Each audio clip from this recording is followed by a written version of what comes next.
ये किताब पढ़िए, मैं आपको आश्वासन देता हूँ कि आप सोचने में मजबूर हो जाएंगे और हो सकता है कुछ खुलासा और कुछ नए पर्सपेक्टिव्स का, स्पेशली चैप्टर में जिसका नाम है हैप्पीनेस, पीसफुलनेस और satisfaction.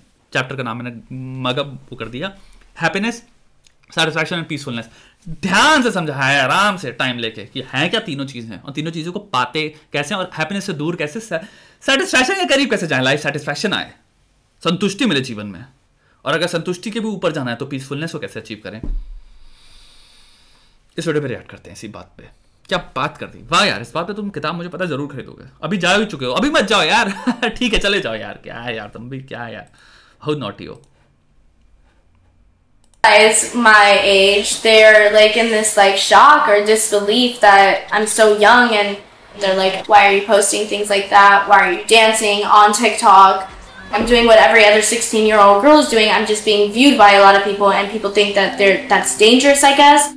Jenny Popatch is probably one of the most successful teen creators on TikTok. Her real name is Rosalie Aratola. She just turned 16 and she has almost 7 million followers. She just is a teenage girl dancing on TikTok. But when you dive into her account, it's caused many people to ask, is this what kids should be doing online now?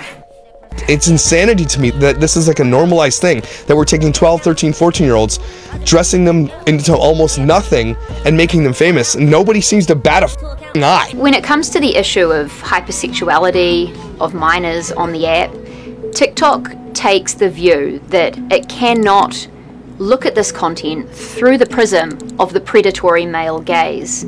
It wants to see the video through the perspective of the creator who made it. And what that means is that TikTok has an if in doubt, leave it up mantra. This has really helped Rosalie Aratola because Whew. Oh my goodness, this is scary guys. मेरे पिछले video में मैंने already बात करी है इसकी, but हो सकता है आपको कभी ना मिले, वीडियोस कभी कभी गायब हो जाते हैं। यहाँ पे दो तीन बहुत डेंजरस फैक्टर है। पहला तो तुम्हारे को, तुम लोगों को पता नहीं, मुझे पता है कि नहीं पता, but this is something that has been going around recently. TikTok के बारे में आया है बाहर की टिकटॉक क्या करता है, अमेरिका या वेस्टर्न वर्ल्ड में जो भी अपनी एल्गोरिथम है उन्होंने ऐसे सेट कर रखी है। आई थिंक एंड्रू शुल्स का ही वो था, वो भी बात करता है इस पर, कि तुम अगर टिकटॉक खोलते हो तो तुमको बेसिकली जो रील्स या फिर जितनी भी ये हो गई एल्गोरिथम की, तुम्हें ऐसा कंटेंट मिलेगा जिससे तुम्हारे को लगेगा कि हाँ यही जिंदगी है, मुझे ये करना चाहिए, वाह वाह वाह वाह, मजे कर लो, ये कर लो, अपने आपको सुंदर दिखा लो, अपने आपको, बेसिकली तुम्हारा यूथ का, बिकॉज ये यूथ टारगेटेड एप्स हैं predominantly.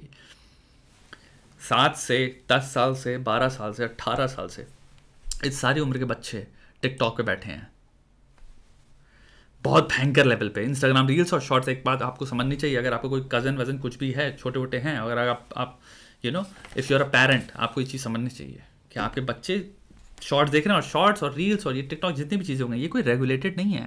They not regulating much कि कौन आ रहा है क्या नहीं आ रहा, किस तरह का कंटेंट आ रहा है।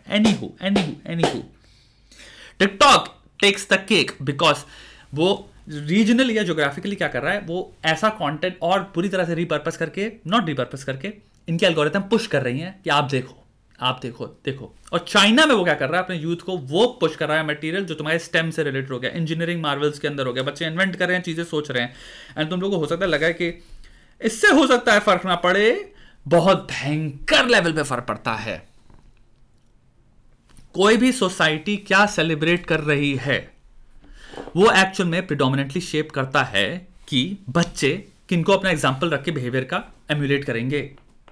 ऑफ कोर्स, मैं क्या बात कर रहा था 5 से 10 साल पहले, 10 साल पहले तो नहीं बट 5 साल पहले, कि भाई 90s में हम जब बड़े हुए हैं, हमने क्या देख के बड़े हुए हैं, हमारी पूरी जनरेशन क्या देखे, अंधा बेवकूफों वाला सेल्फ डिस्ट्रक्टिव नस्ते नाबूद कर देने वाला प्यार, तुम दिल की प्यार, मर जाएंगे ऐसा प्यार, लड़की को देख लिया प्यार, मैं तुमसे प्यार करता हूं, है कि नहीं जनरेशन। ये आज मुझे लगता है ये 5 साल पुरानी चीजें मैं देख रहा हूं, ये चीज अब चेंज हो रही है, जो नई जनरेशन आ रही हैं ये काइंड ऑफ चेंज हो रही है, and I think they are behaving differently, not because movies change हो गई बट बिकॉज उनके पास सोशल मीडिया है, तो दे हैव ऑल्टरनेटिव एग्जांपल्स। तो वो भी कोई बहुत बढ़िया चीजें नहीं कर रहे हैं, वो इंस्टाग्राम रील्स के थ्रू वो तुम्हारे कैजुअल एंड इन सब बिहेवियर्स में जा रहे हैं।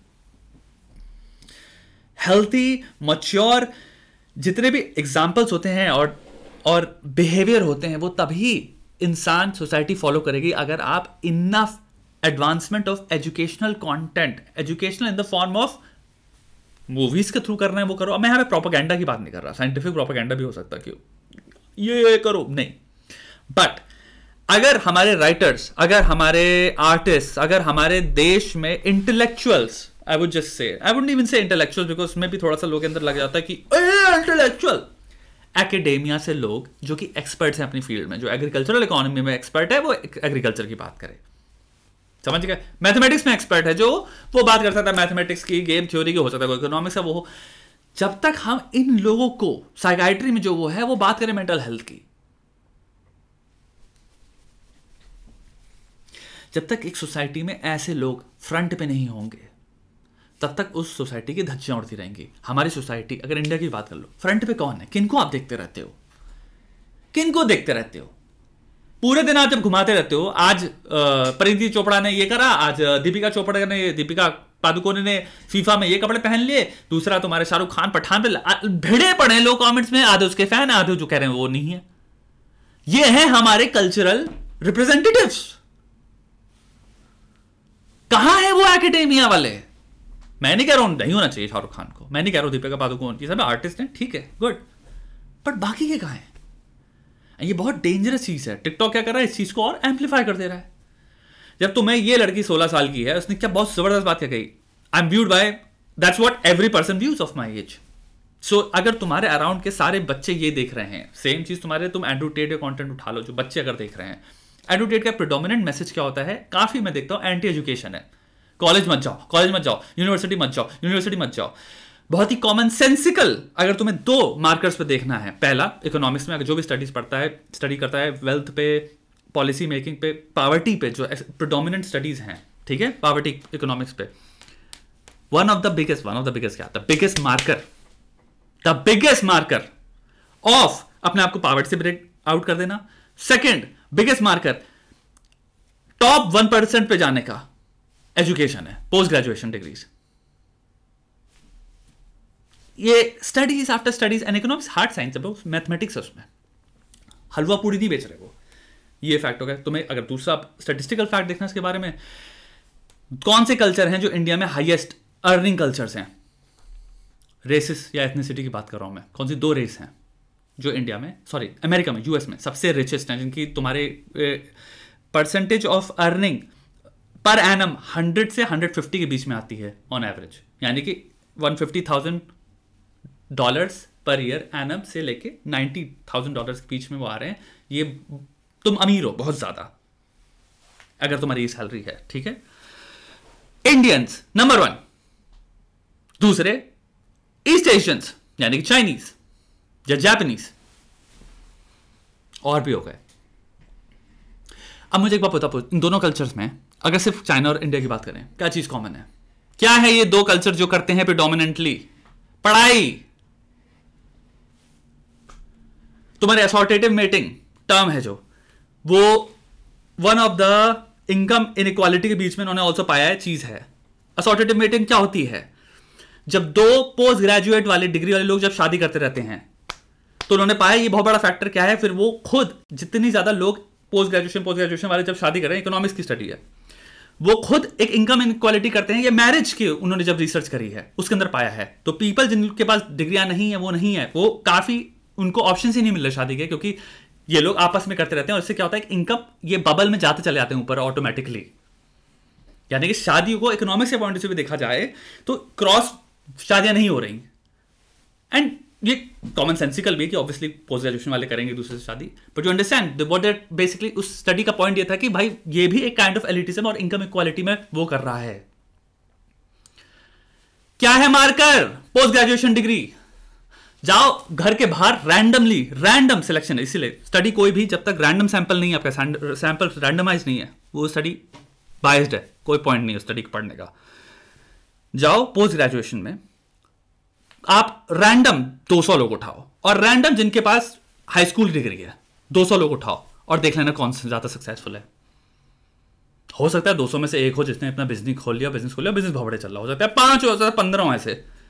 बट आपको जो पोस्ट ग्रेजुएशन डिग्री है जिनके पास, जैसे MBA है, MTech है, आपको 500-200 में से एक बहुत हाई परसेंटेज मिलेगी, इनकी जॉब अच्छी खासी चल रही है। They very well of.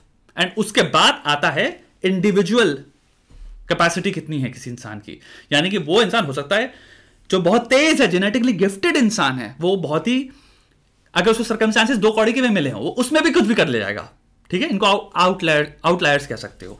लेकिन सिमिलरली वो आउटलायर इधर भी पैदा हुआ है, वो जेनेटिक है, जेनेटिक लॉटरी अगर जिसको मिली है, वो 2 डिग्रियां लेके भी वो फाड़ रहा है। तो आउटलायर तो दोनों में एग्जिस्ट करेंगे चच्चा। मेरी बात समझ रहे हो? सोशल मीडिया में क्या मिल रहा है हमारे, आई थिंक देश में कुछ इन्फ्लुएंसर्स जो यूनिवर्सिटी को गाली बकते रहते हैं, अनएजुकेशन का, इलिटरेसी का प्रमाण है ये बहुत भयंकर। कोई इंसान जिसने टनिंग क्रूगर इफेक्ट है और कुछ नहीं। तुमने जब तक किताब नहीं खोली तुम्हें पता ही नहीं उसके अंदर है क्या, और फिर तुम बैठ कह रहे हो किताब खोलने वालों को गधे हैं वो। अब एक बार स्टैटिस्टिक्स देख लेना, किताब खोल के जिनके पास डिग्री आए, एमबीए के स्टैटिस्टिक्स देख ले, एम्प्लॉयमेंट के एमबीओ के स्टैटिस्टिक्स देख ले, अच्छी जो टॉप 50 यूनिवर्सिटीज वर्ल्ड की उठा लो, इंडिया की भी उठा लो, टॉप 20 जो चल रही हैं या टॉप 10 जो भी हैं, उनमें जो लोग निकलते हैं एमबीए के बाद, देख लो कहां है वो। ऑन एवरेज देखो ना क्या है सैलरी, ऑन एवरेज। उसके बाद तुम एक मीन निकाल लो उसका, जितनी भी सैलरी है उन सबका कितनी कमा रहे हैं, और 10 साल बाद भी देखो वो कितना कमा रहे हैं, और 20 साल बाद देखो वो कहां बैठे हैं। मतलब दिमाग उड़ जाता है। अब ये सब बातें कौन कर रहा है, इतनी बड़ाई कौन कर रहा है कि तुम्हें एक एजुकेटेड कॉमन सेंसिकल बातें हैं ये नहीं है। एंड यही चीज है टिकटॉक शिकटॉक, लड़कियां, लोग, हमारी समाज में, मैं बहुत छोटे में इस वीडियो को भी खत्म कर रहा हूं क्योंकि बहुत लंबा खिंच जाएगा वापस। हमारे समाज में बहुत दूर जा चुके हैं कॉमन सेंस और सेंसिबिलिटी से, हमारे समाज में बहुत दूर जा चुके हैं कॉमन सेंस और सेंसिबिलिटी से। सेंसिबिलिटी के लिए एजुकेशन रिक्वायरमेंट है, कंपलसरी है भैया। कहां से कर लोगे सेंसिबिलिटी डेवलप? कॉमन सेंस ही हो सकता है, फिर एजुकेशन लेकिन चाहिए उसको फिर आगे बढ़ाने के लिए। जोन ऑफ प्रॉक्सिमल डेवलपमेंट के अंदर आ जाता है फिर ये विगोत्स्की की जो थ्योरी है, वॉट यू नो, तुम अपनी अपनी गांड में जितनी तथा वो इतनी है। उसके बाद जब अगर वो 30% है, तुम चलो 30% तुमने अपने अंदर से अचीव कर ली, वो हो गया सेंस तुमने डेवलप कर लिया। उसके बाद तुम एक जोन में आते हो जहां पे तुम्हें एक थर्ड उसकी जरूरत पड़ती है, पार्टी की। अब वो एक मेंटोर हो सकता है, वो एक एजुकेशनल डिग्री हो सकती है, वो कुछ भी हो सकती है। जो 30% है उसको 100% ले जाएगा, उसको कहते हैं जोन ऑफ प्रॉक्सिमल डेवलपमेंट। तो 30% ये, फिर हम हर इंसान एक जोन ऑफ प्रॉक्सिमिटी, उसमें प्रॉक्सिमल डेवलपमेंट में आता है, जहां पे उसको फिर एक तीसरी पार्टी की जरूरत होती है, जो वो जब उसको एजुकेशन मिलेगी फिर वो तड़ी पार हो जाएगा, तड़ी पार या जो भी, मतलब फाड़ के हाथ में रख देगा। अब ये सब थ्योरी कह लो बकवास है, पढ़ लो फिर रिसर्च इस जोन ऑफ प्रॉक्सिमल डेवलपमेंट पे, या कर लो बकवास। एंड यही हो गया भाई, समाज में कॉमन सेंस सेंसिबिलिटी को रिटर्न मारना है बहुत स्ट्रांग लेवल पे, एजुकेशन को रिटर्न मारना है बहुत स्ट्रांग लेवल पे। एजुकेशन हलवा नहीं है, साइंस है वो। साइंस कोई किसी ने बैठ के लिख नहीं दिया, उसको फिर प्रूव नहीं किया, एविडेंस बेस्ड होती है। 4000 बार प्रूव करना पड़ता है कि उसको टांग काटने वाले साइंटिस्ट 400 और बैठे कह रहे हैं भैया हम निकालेंगे इसमें क्रिटिसिज्म। ये नहीं है राइट आंसर, ये डिबेट है भयंकर लेवल पे। तुम्हारी जो हलवा पूरी जो तुम बेच दियो 1 सेकंड में वीडियो बना के, या फिर जो हम टिकटॉक पे और रील्स पे और ये शॉर्ट पे देख रहे हैं, इसमें किस लेवल का चल रहा है अध्ययन भाई? किस लेवल की डिबेट चल रही है? कोई गधे की तरह डिबेट करने आए तो गांड फाड़ देते हो उसकी यूट्यूब पे। भाई आज की जनरेशन को आपको होना पड़ेगा, क्रिएटर्स में, इन्फ्लुएंसर्स में, मूवीज में, सब में, जब तक सोशल कॉन्शियसनेस इंटेलेक्चुअली डेवलप नहीं कर रही है तो प्रोडक्ट वो टिकटॉक ही निकालेगी। उसके बाद फिर तुम्हारे पास ऐसे ऐप्स बैठी हैं, कंट्रीज बैठे हैं, जो कि जब तुम्हारे पास नेशनल कंट्रोल है, सोशली ओन्ड एप्स हैं जब ये, तो भाई अलग ही बात हो गई। वो फिर वो अपनी एजुकेट कर सकते हैं खुद से। अब इसमें तुम कहो गलत भी है, ठीक है, तो क्या हुआ भाई? वो निकालेंगे इंजीनियर, वो निकालेंगे थिंकर्स। क्यों? क्योंकि मैं नहीं कह रहा 100 देखने वाले 100 की 100 ऐसे होंगे, नहीं, लेकिन जो 20 हैं, जो 10 हैं, जिनके अंदर इंट्रिंसिक चुल थी, टैलेंट है इंजीनियरिंग का लेके, थिंकिंग का लेके, क्रिटिकल थिंकिंग का लेके, प्लानिंग का लेके, स्ट्रैटेजी बिल्डिंग में, उनको मिलेगी प्रेरणा, उनको मिलेंगे और आइडियाज। उनको हीरोज उनके ऐसे डिफाइन होंगे। हमारे हीरोज कैसे डिफाइन हो रहे हैं तुम देख लो ना, कौन है तुम्हारे हीरोज? कौन है तुम्हारे हीरोज? बकवास मत कर रहे हैं थ्योरी में कि ये है मेरा हीरो, वो मेरा हीरो। तुम किसको देख के और तुम्हारे इंस्टाग्राम में किसको फॉलो कर रहे हो, चच्चा उससे पता चल जाएगा 2 सेकंड में। किसकी स्टोरी में सबसे ज्यादा रिएक्ट करते हो? पठान की स्टोरी में जो भी बकवास हुई है, कितने तुमने अभी तक अपने ओपिनियंस दे दिए हैं कमेंट्स में, उस पर डिपेंड करता है कौन है तुम्हारे हीरो।